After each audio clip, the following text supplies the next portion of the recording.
Maharashtra carrom असोसिएशनच्या वतीने मी सर्वांना नवीन वर्षाच्या पहिल्या शुभेच्छा देतो आणि सगळ्यांचं स्वागत करतो. आमच्या आमंत्रणाला मान देऊन आपण आज या ठिकाणी आलात.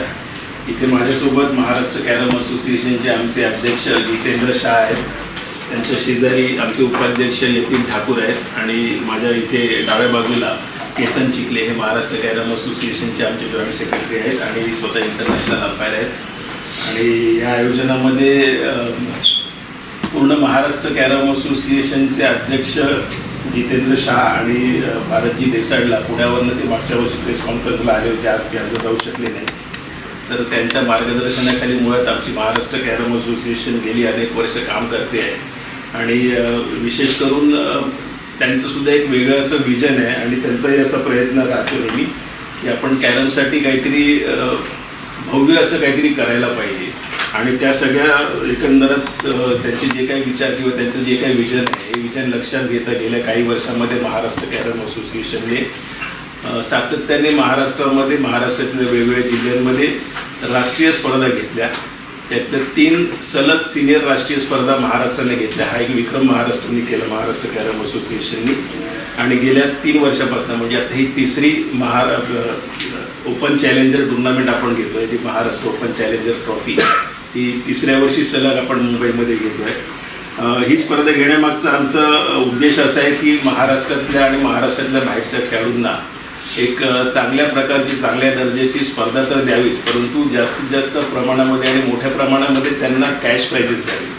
कारण कॅरममध्ये आत्तापर्यंत जेवढ्या स्पर्धा होतात, मग ते राष्ट्रीय स्पर्धा असतील किंवा कुठल्याही स्पर्धा असतील, त्या स्पर्धांचं टायटल त्यांना मिळतं परंतु आर्थिक त्यांना कुठल्याच प्रकारचा लाभ होतो. त्याच्यामुळे महाराष्ट्र कॅरम असोसिएशन गेल्या 3 वर्षापासून प्रयत्न करत आहे की त्यांना आर्थिक कुठेतरी मदत व्हावी किंवा वेलफेअर हा दृष्टिकोन खेळाडूंचा लक्षात ठेवून आपण या स्पर्धा सुरू केल्या आहेत.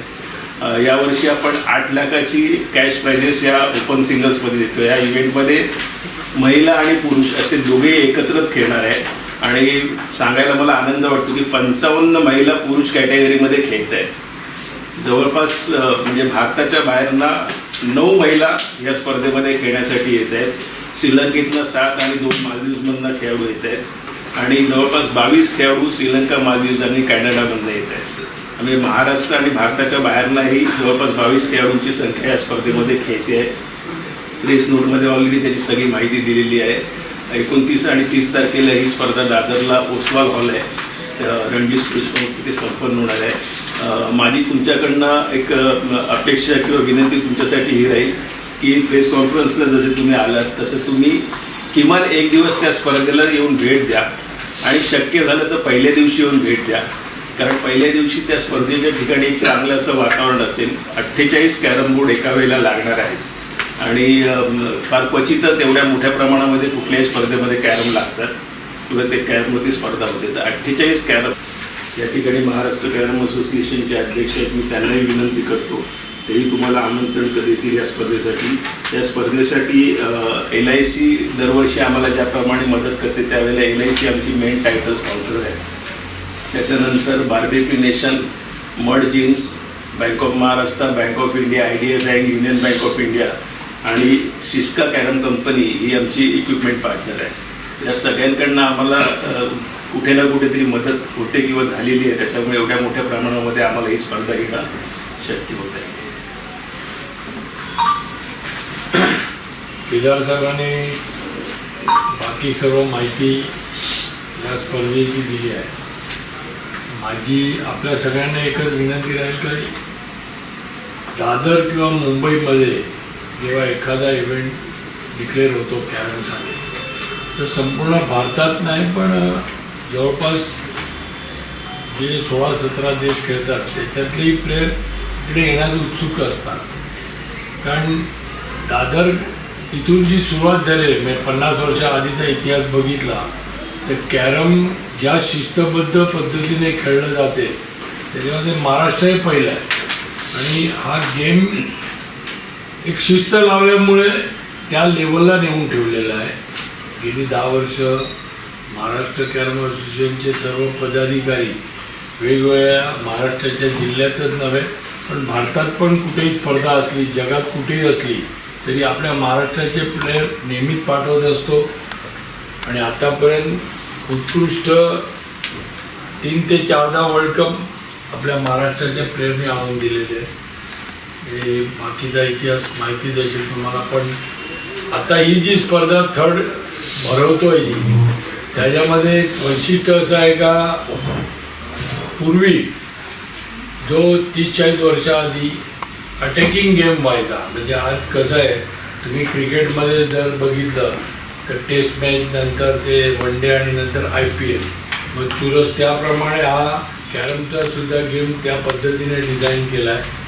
आणि आपण ही महाराष्ट्रातनंही सुरुवात केली आहे.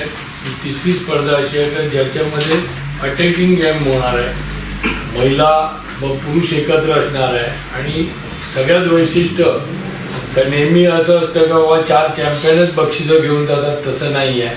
पहिल्या दुसऱ्या राऊंडपासनं जो एक राऊंड जिंकला तरी, आणि खास करून महिलांसाठी तर त्यांना विशेष त्याच्यामध्ये तुम्ही वाचलं असेल तर विशेष बक्षीस दिलेले आहे का एक राऊंड जिंकल्यावर अमुक पैसे, 2 राऊंड, म्हणजे त्यांना प्रमोट करण्यासाठी जास्तीत जास्त महिलांचा सहभाग वाढावा या दृष्टीने हा खेळचं डिझाईन केलं आहे.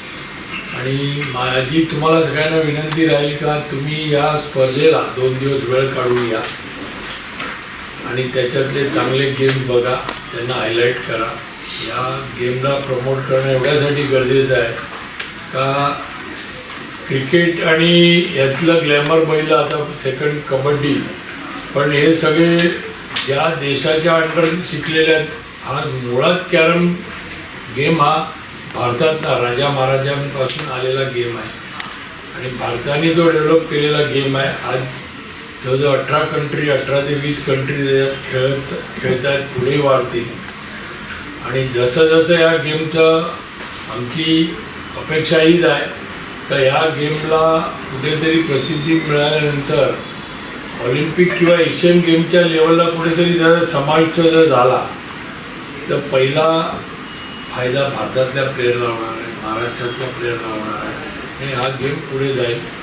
जसा बुद्धिबळ आपण खेळतो ज्या त्याच्यात असं म्हणतात का भरपूर इंटेलिजन्स लागतं, त्या गेममुळे वर्ल्डला फेमस झालेला आहे. त्याच तोडीला आपण हा जो गेम डिझाईन केला, महाराष्ट्रातनं जी सुरुवात झालेली आहे त्या गेमचे डिसिप्लिन अरुणने सांगितलं 48 अंपायर तयार करणं, म्हणजे प्रत्येक बोर्डवर एक अंपायर असणार, जेणेकरून बारीकात बारीक पण मायनर फॉल्टसुद्धा तिकडे आयडेंटिफाय केला जाणार. म्हणजे ह्या सगळ्या गोष्टी ज्या आहेत गल्लीबोळात खेळणार त्याच्यामध्ये खेळणं आणि या टुर्नामेंटला खेळणं हा भरपूर फरक आहे. प्रत्येक प्लेयर हा टेन्शन घेऊन खेळतो, त्याचं टुर्नामेंट प्रेशर असतं आणि या सगळ्या गोष्टी भविष्यात ह्या गेमच्या माध्यमातून आज असा आहे का बुद्धीला चालना देणारा हा गेम ठरलेला आहे. म्हणजे जसा चेस आहे तसा कॅरम आहे, परंतु कुठेतरी त्याची प्रसिद्धी फार कमी होते.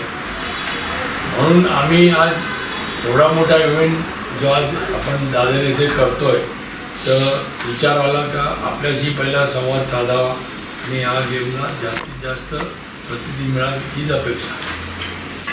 दरेकर सर काय? हां, मी आपल्याला म्हणतो निगेटिव्ह गेमचा म्हणजे डिफेन्स नाही हां. करायचं, डिफेन्स पण डायरेक्ट एखाद्याने समजा निगेटिव्ह म्हणजे पर्पज नाही झाला तर त्याला निगेटिव्ह गुणांची काय सोय आहे का? नाही, निगेटिव्ह नाही, फाऊल डिक्लेअर होणार. Foul foul declare.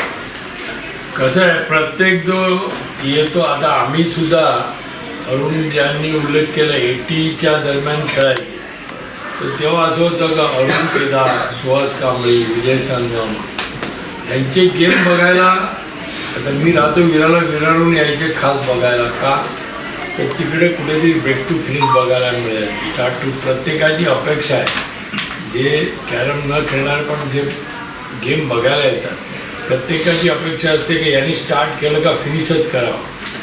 तर मध्यंतरी जे गेम खेळायला लागले ते कसं आहे 10 वेळा एकच कॉईन फिरवा करतो, बघणारा बोर होतो.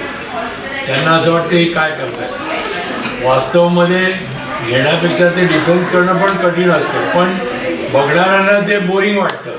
प्रत्येक जो बघणारा येतो त्याला असं वाटतं का फास्ट कसा खेळला जाईल. जसं मी बोललो IPL मध्ये चौके आणि छक्के बघण्यामध्ये T20मध्ये इंटरेस्ट असतो. तसं ह्याच्यातल्या गेममध्ये ब्रेक टू फिनिश किंवा ब्लॅक टू फिनिश, समोरच्याची एक सोंगटी राहील, दुसऱ्याने 9 मारला, म्हणजे हे बघण्यात इंटरेस्ट असतो आणि त्याच्यामुळे ती प्रसिद्धी वाढेल असं आमचं ठाम मत आहे. म्हणून तो निगेटिव्ह गेमला फाऊल्स ठेवला. ओपन टुर्नामेंट एंट्रीज किती अपेक्षित आहेत आणि निकष काय? आमच्याकडे ऑलरेडी 501 एंट्री झाली, आम्ही क्लोज केल्या एंट्रीज.